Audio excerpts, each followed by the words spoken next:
Disruptions in LPG supply have been the thing everyone has been talking about recently because the world is facing a major energy supply challenge right now. But what exactly is LPG and how did it come into use? To understand that, let's go back to where it all began. LPG was first identified in the early 20th century by a young chemist, Walter O. Snelling. At that time, a motorist in the United States noticed something unusual. Petrol from his car tank seemed to be disappearing even though there were no visible leaks. This mystery eventually reached Snelling. He began studying the chemical properties of petrol and its components, and during his experiments, he discovered that some components evaporated very quickly and were highly flammable. These components were propane and butane. Most refineries used to treat them as little more than troublesome leftovers of oil processing, but he saw the potential they had. As he continued his research, he discovered that when these gases were cooled and compressed under pressure, they could be converted into liquid form. He stored them in strong sealed metal containers and discovered that when the pressure was released, they turned back into gas and burned with a clean, steady flame.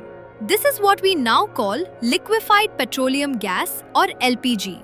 In the years following its discovery, LPG was mainly used for industrial purposes like cutting metal with blowtorches. By the late 1920s, it began to be used as a motor fuel, and LPG-powered refrigerators were developed. In 1932, it was used for cooking and water heating during the Olympic Games in Los Angeles.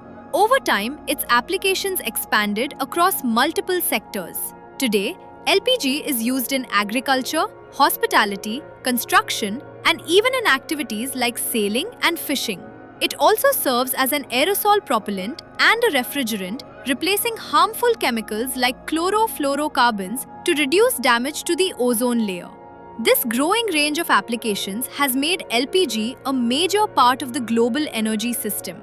As of 2025, the LPG market was valued at over $130 billion, with countries like China, the United States, India and Russia being amongst the largest consumers. India uses around 33 million tons of LPG per year.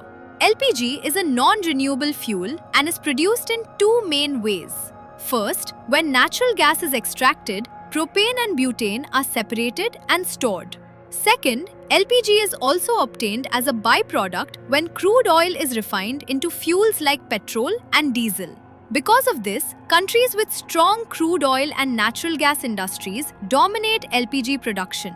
From being an overlooked byproduct to becoming a key part of the global energy system, LPG has come a long way.